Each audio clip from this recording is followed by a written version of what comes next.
So Rolf from Tesla Owners US, and today we have a guest here, which is Mr. Glaser. I don't know how to pronounce it in English, but Mr. Glaser is probably there. He is CEO of Brighter AI. And what we are talking about is what is in the title. Does Tesla break EU privacy law? And is that avoidable? And that comes after the intro.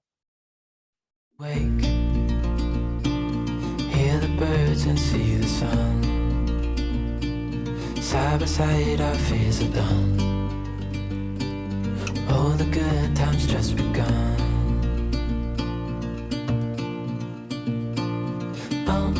We know what we have, let's hold on tight. Found what we're looking for in life.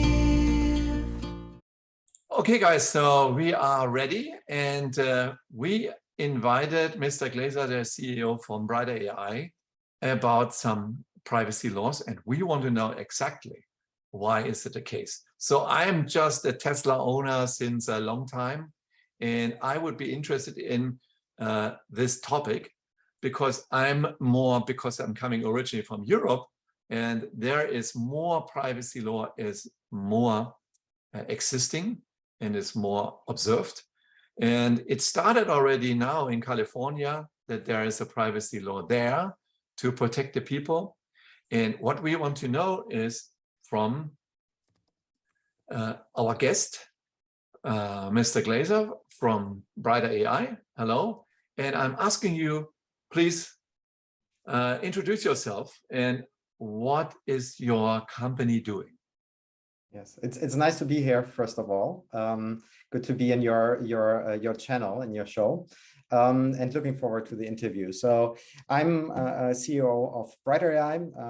Background is actually rather technical, but since I started the company, more and more focused on company growth and strong partnerships as well as international cooperations. That's a little bit about me and the company. What are we doing? We are an automotive company. In fact, we spun out of an automotive company 5 years ago. And you already talked about it, privacy regulation in Europe and worldwide are changing. We focus on providing a privacy solution in the market to anonymize faces and license plates and have the data afterwards being usable for analytics and AI. So basically removing privacy concerns. Yeah, so basically a car manufacturer or whoever wants to use your product can come in with video recordings, and you are changing the video recordings. This is also for any public space, I guess. So changing the video recording to something what is not recognizable anymore, right? So yeah, our topic was because there was already the Verbraucherzentrale Berlin who sued Tesla about the privacy law, especially known in Europe as, let me look it up, GDPR, called General Data Protection Regulation. And Germany and all other countries in Europe have to follow this law. And they sued Tesla and said their system, basically their recording system, is not private enough, or not private, is breaking actually privacy. Now, Tesla has an idea, and Tesla says, oh, you know, guys, we actually, this is the Wächter or the sentry mode is actually, that's the Wächter modus in German. It's actually, the user can turn this on or off depending from his discretion. And they are enabled this, they deliver you this little thumb drive here with it, 128 gigabyte thumb drive. You can format the thumb drive from Tesla as well, and they deliver that, and you can activate that. So, or you can deactivate that. So Tesla has the idea and said, you know what, this is up to if someone in this car wants to break their privacy. And I drove actually with a car from Next Move, and Next Move has electric cars, and I drove a Tesla Model 3. Next Move had it deactivate it, and I activate it again in order to prove if something happened with the car, with a foreign person, that I could prove it wasn't me, it was a third party who might have damaged the car. But there is another thing, right? The other thing is, because Tesla is also using the recording, and they want you to connect to their Wi-Fi home network, using the recording for their FSD called full self-driving, right? And there is where Marian comes in the game, and they had an AI day. And Marian is brighter AI. He knows about AI as well. So, and you have some footage of them as well, right? Or do you want to show something more from your company first, and then we're gonna talk about the footage from AI Day? Is that good? Oh, the AI Day. Let me quickly show that, and basically what is interesting about it. So this was back in 2021. Basically, Tesla presenting how they're doing self-driving cars, the FSD mode, what is all coming together in terms of tech and algorithms, their neural engines, etc. And there is in the beginning of the video actually a couple of scenes where they talk about privacy and that they anonymize everything. So everything is being anonymized. This is what they claimed. And so when you go through the videos, you kind of like see thumbnails, small images, but it does look like you'd never see a license plate. And you don't know if it's due to anonymizing, redacting the license plates, or is this just because they're so small?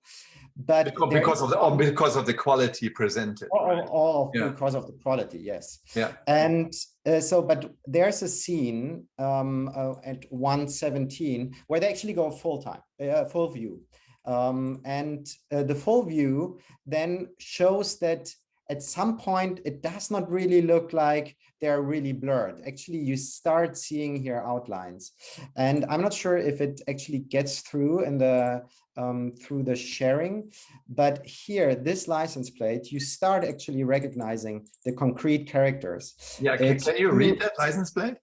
Yeah, it's I due to privacy reason, I would not like to read it out completely, but I would tell you the first 6. It's 52086K, and I leave out one letter.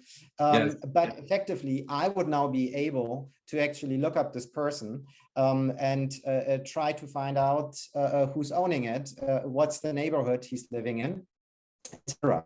And yes, that's quite especially if you introduce the whole system to be privacy compliant and basically anonymizing everything. And then in the end, in the own demonstration, you see that it's actually not redacted. Yes. So I don't know if they were in a hurry, yes, right? But it seems to be that no, it's actually not changed, right? It's that they're taking clear pictures of license plate where I could say, hey, you know what, this Toyota Tacoma, he always parks in front of my gateway or my driveway. And this is his license plate. Can you tell me that I can connect with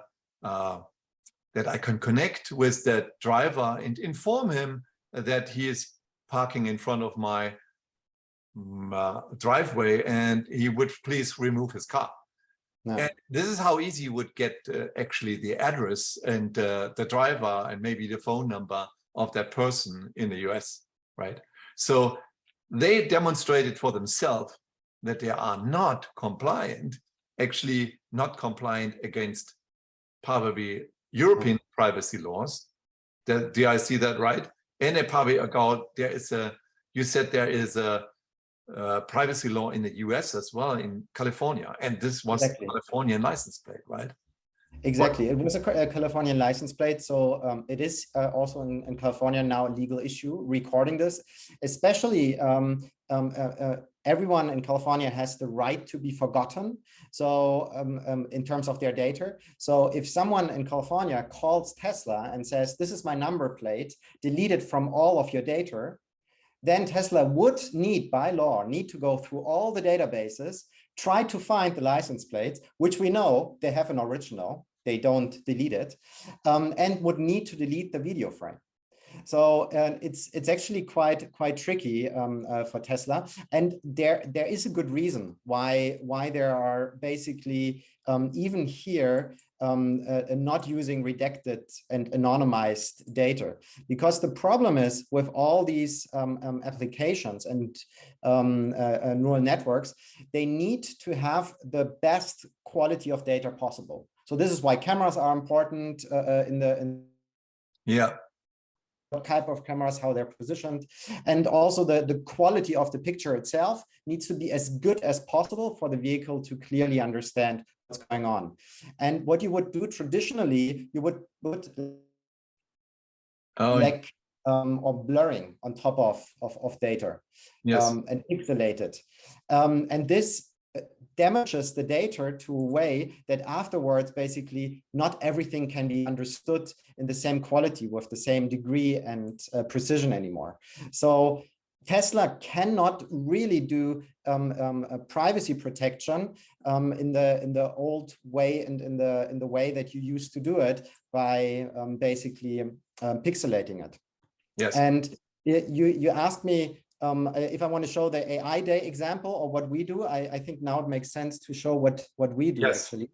So we anonymize faces and license plates from that are taken in public in a natural way. So we replace the face and we replace the license plates. And what does this do? So compared to traditional blurring, so this is the old method, you don't know the mimics, the viewpoint, the gender, anything of prediction. Even if the person saw the vehicle, you cannot say anymore. With the natural anonymization, the deep natural anonymization, how we do it, the data afterwards is completely fine to be used for any kind of machine learning and training data without any effects. So if you use blurred data and you have a segmentation map, you see this in the AI Day and what. Here the sound didn't come through, but there's a really big problem. There's an error rate of 90% on people and 5% on vehicles if the images are blurred. And this is huge for the safety of the vehicle and the people inside. It is insane. So you can really not use blurring. And the way we do it, we're replacing faces and license plates. It completely stays intact. And we do it extremely natural. We maintain everything that is basically about the data is being maintained, and therefore can also be understood the same way as normal data. So on some cases, if you would blur the face, you would not even see the person anymore. So that's a little bit why actually Tesla has a problem with not being able to use traditional anonymization, traditional redaction methods, but why at the same hand, there are solutions. I wouldn't say they need to buy us, but Tesla can act. And that there are in a legal gray zone in Europe and in California is something that they actively decide. There are ways to actually still anonymize the data and have it usable afterwards.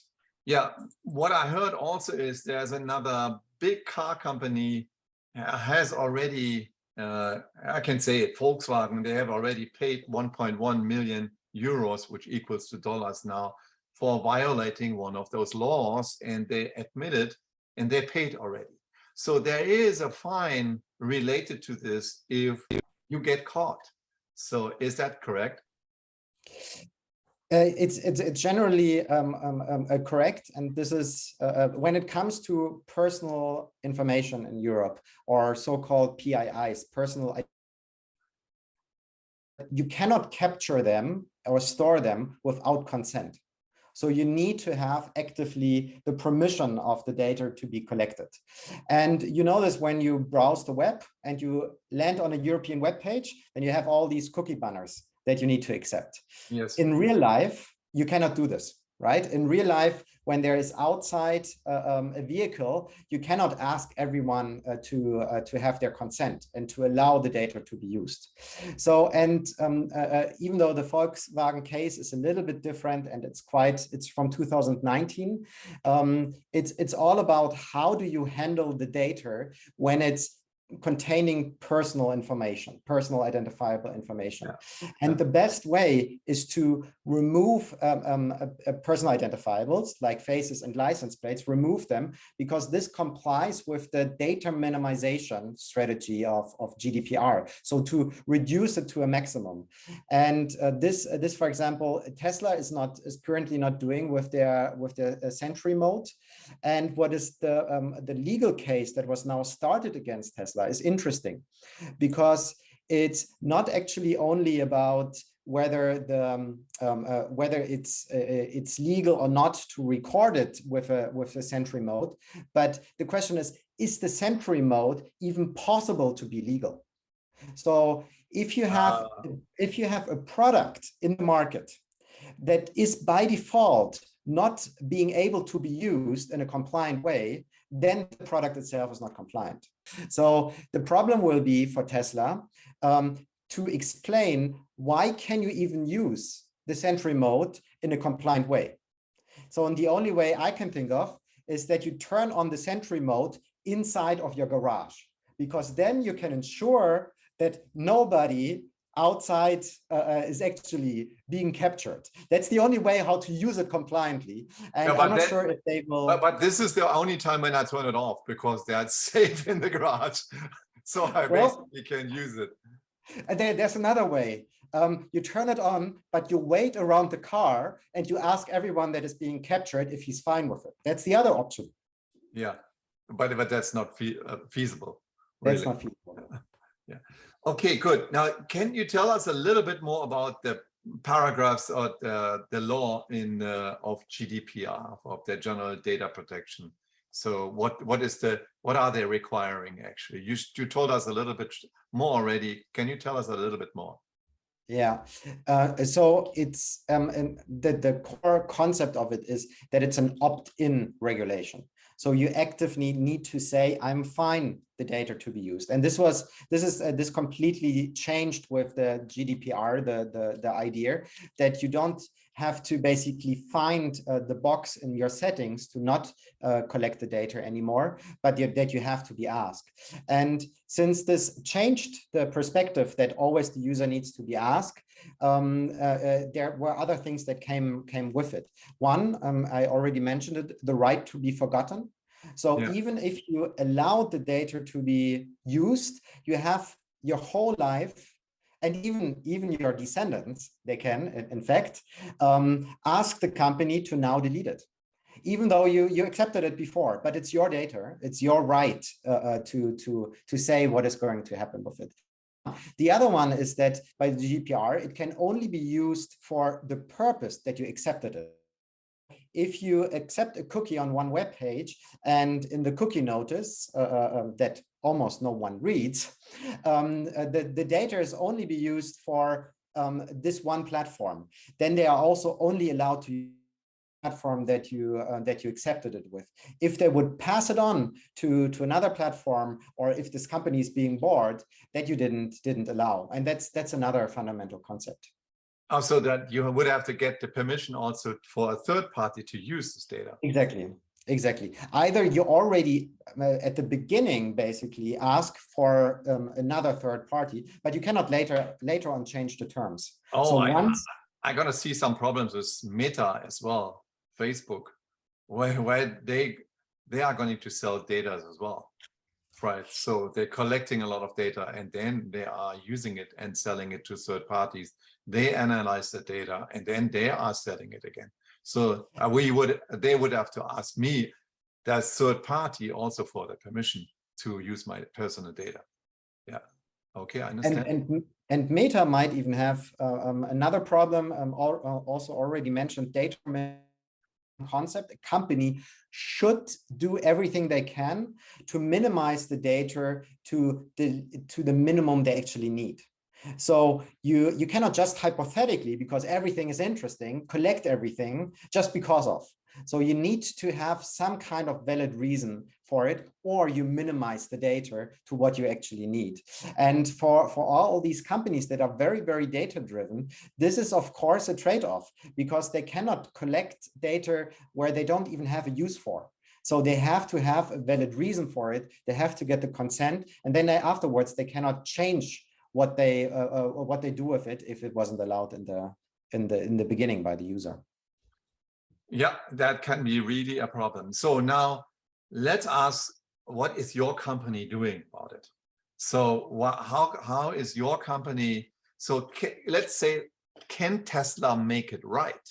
Can they do it? Can they make it right and say, we can still use our data, and how is your company would be able to help them? Could they become compliant? That's the question, right? All companies can become compliant, and there are new technologies like ours. There are other companies that are providing so-called privacy enhancing technologies. Was by Gartner 2022 this year named as one of the most strategic technologies for the next few years, privacy enhancing technologies. So there are a couple of solutions, and they can certainly become compliant. So I already showed you a sample video of what we do. Yes. It was, I think, this one here. And effectively, we support the companies to anonymize the data when it leaves the vehicle. So vehicle to X, the moment that the data goes out, that basically it's the basic PIIs, faces and license plates, are redacted. Data minimization, reducing the risk of people being identified. But we also allow it for basically that big data and analytics can be made on it, or the data can be easily shared. And we allow it to be on a cloud solution, SaaS, or on-prem or on edge, so that actually the manufacturers, the tier ones, can use it wherever they want in order to have the earliest possible the anonymization and the redaction of the faces and license plates. And for Tesla, it will be a couple would be a couple of things. So either they are not basically storing the data with personal identifiables at all, right? So either they are just processing it on the vehicle and throwing it away. That's one option to become compliant. However, they do need the data, and for Sentry mode, for example, you would like to maybe see and observe what is around your vehicle. For that, they can anonymize the data with a traditional blurring. We also offer this for some clients, or with a natural anonymization if it's afterwards being used for machine learning and analytics, and therefore it's reasonable to use a different type of anonymization.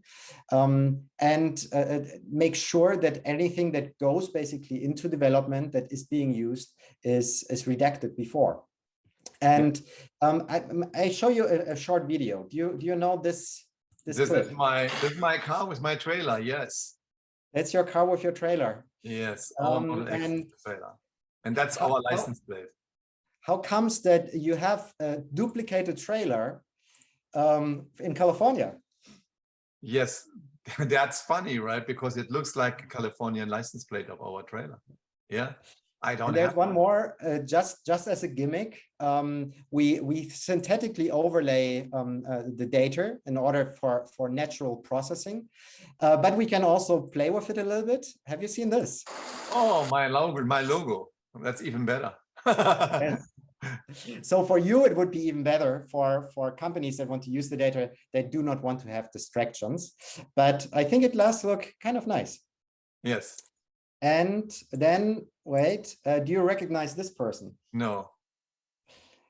In fact, if I zoom out and a different picture, that is you. So that's the facial protection. And if you would try to search by facial recognition for your own face with this, you wouldn't be able to. And then in the end, this this strongly limits the misuse of the data. It strongly protects the faces and license plates. And it would be one way for Tesla to become more compliant.